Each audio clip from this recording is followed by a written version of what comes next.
In this video, I'm gonna tell you all about you need to know about the BiG Studio.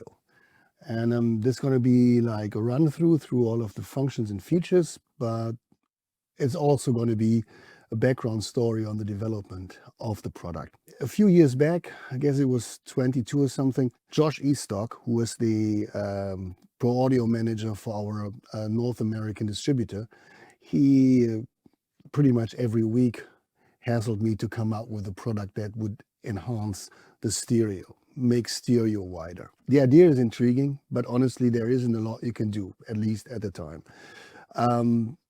You can do what is being known as a stereo expander. In this case, you're gonna take a stereo signal and you subtract the left from the right, so you have a differential signal, and that differential signal is being fed to the opposite side, phase inversed. And the more you do that, because that phase inversed signal is on your pot, the more you drive it in, the more of that effect you get, with the downside that your correlation soon goes into negative, which means that this could lead to a problem where you lose information when switching to mono. With download files, with CD, this wasn't a big problem anymore. But with vinyl cutting, that is now coming back big time again, it is. And you need to be careful about mono compatibility, always need to check on that. It's also relevant when you have like small mono speakers, like Bluetooth speakers or radios who mono sum themselves. Information could be lost there as well. So the other option is that you make a mid-side signal, an MS signal, out of the stereo. This is what we did a few years ago in the Gemini, which is part of our mastering series. And Gemini takes a stereo input left and right, makes it a mid-side information, and then it goes back to stereo. And you can add effects, compressors, EQ, you can insert them into either the mid or the side. When you have the mid and side information, you have control about the volume of the side signal. And the more you increase that volume, the wider the stereo field will get. So that's actually a cooler way of doing it, a better way of doing it than what a stereo expander would do. But you also need to check the mono compatibility. That is important to do there as well. So initially we were thinking, what can we do? What can we do? Can we combine the two? Can we combine a stereo expander with an MS? And no, it doesn't work. It didn't sound good. They almost like didn't work together at all. And so we left that. And Wolf had the idea to insert an equalizer into the side signal. So that we first use MS and we stay within the side signal and tap an EQ into the side signal itself. Now, in the Gemini, we also do something like that, but we have an insert, an active insert, send and return. And so there is a buffer stage involved, and that buffer stage affects the phase relation as well, or maintains a stable phase relation. Whereas when you put a filter into the side signal itself, the filter has a direct influence on the phase relationship of that side signal to the rest. And that turned out to be important. So what we started to do was that Wolf said, okay, here's a breadboard with an MS, and in that side signal we just patched in a card from our Cure equalizer. That's an equalizer we did many years ago, and we took one band, it's a full band parametric, and inserted it into that specific spot in the side signal. So I played with this in my studio, and it turned out that there were only specific areas of the ranges of the pots where anything useful really happened. But when you hit that spot, it really turned out to be incredible. And we honed in on that and spread it out. And so basically, when you now take a look on the BiG Studio, there it starts with the range control.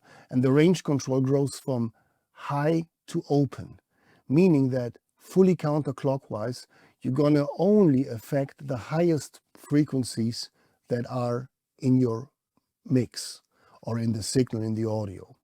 And the further you dial this to the right, the more open it becomes, meaning that more lower frequencies are involved in the process. So then you stretch down into the instrumental and vocal areas. The next control is the stage control. And the stage control, it says back to front, so back fully counterclockwise and front in the front. That was something that was astonishing when I played with this frequency parameter. And when you touch that frequency and you moved it in a certain area, it didn't really affect the frequency itself, but it affected the where you perceive the sound, either in the back or you can move it to the front when you go to higher frequencies in there. The overall frequency content didn't really change, but that perception, and I strongly assume that this has to do with the phase relation that the filter imposes at that point. So that was a new effect. And at that point I knew, okay, we're onto something here. And at the time, we stopped at that point and put these things into the 500 series with the bigness control down here, which is giving the volume of the overall effect added to the stereo. What we also did back then was introduce a bass switch. And that bass switch is also here on the BiG. Now, the reason why we came up with that is that you perceive a certain amount of mix imbalance when you spread the top end and mid-range, and this becomes also louder by adding all of this information. So your mix balance shifts towards the mid and top range. And in order to counterbalance that, we thought, okay, what about if we have like a nice bass EQ that can add a little weight to the bottom so that this is balanced again. And then we took the airbase filter that we have in the mastering compressor in the Iron, for example. We took that one and we didn't take the air, we only took the bass, and that bass EQ is a very, very nice coil filter that is centered around 40 Hertz, and it has 2 dB there, and it has a roll of the 1 dB points are between 25 and 125 Hertz. So it's a very nice little slope, and I know that the mastering engineers really do love that, and some say, yeah, well, this is what you always keep on. And it did the trick as well. It just gives that nice bottom end, this nice fundament to the sound when you add stereo width and make this thing big. So the 500 series BiG became tremendously successful. We didn't expect this to happen really, because it's really a special type of frame where has to be put into as a module. Not everybody has that. And very soon, can you make this as a 19-inch, please? We want to have it. We really wanted to do that. But if you just put this straightforward into 19-inch, you need to add a power supply and a housing and connectors and IOs and balance stages and all of that. Nothing of that adds anything to the sound and the performance. It's just getting double the price just because you need all of the surrounding stuff, which you don't need when you make a module. I didn't find this in any way pleasing to just make the same thing. And we've then been thinking about, is there even more that we can do with the side signal? Can we add maybe some tube stuff into the filter and make this even, get get this to the next level. Some of you might remember the twin tube module, and that was a dual tube module from our own RegPack series. There was one tube saturation stage in there, and there's one tube harmonics stage in there. So we tried both at that specific spot right behind that EQ in the side signal. The saturation didn't work. The saturation just took the openness away. The density that came with the saturation was counteracting the nice effect of making it big and wide. So we put that aside. And then we just took the harmonical content and we fiddled with on the twin tube you had like 4 frequencies to choose from. And it turned out that one, and that was the 6K setting, was the one that we liked the most. And it was also that frequency where the range control and the frequency was stopped, that they didn't go that high. So it was like adding the harmonics on top of what the filter does, which in some way made a lot of sense. And this now is bringing an additional level of refinement to the top end, really classy. And we thought that is adding so much value to the product. So we put that in, put proper tube in there, and you can see the section up here. Here's the harmonics button that engages the whole section. So you can, if this is being turned off, it's just like the 500 series, but if this is turned on, it adds itself in. Please note, it says up here, tubes warm up. When flashing, that means when this is being switched on, you will see that knob blinking for a while until the relay switches it on when the heating process is complete. And to the right of that tube window, there is the bigness control. That is same as that nice big knob over here on the 500 series.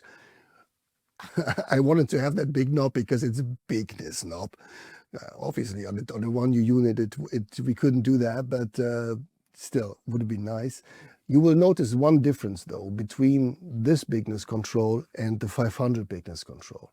And that is that there is about a 60 dB more level on the 500 series than on the BiG Studio. That is intentionally, for 2 reasons. First, the 500 series goes a long way. It's almost too much. But when we made this, we were thinking about this being used more on individual signals that might not have the proper level or at least enough level. So we had to have that processing headroom in there. We needed it to drive a lot. Whereas in the studio version, this is going to be mainly used in buses and stems. So there is proper level already. So you don't need to go that far, although it already does go far here. And the other thing is, as we have the additional harmonic content, which also adds a certain amount of level, we don't need that much on the bigness control. So that's the story about the BiG, all with the relay bypass. On the rear end, you find balanced and unbalanced connectors for jacks and XLRs and all of that. And this is a nice addition to your studio. So figure it out, go play with it, have fun, and enjoy. Bye-bye.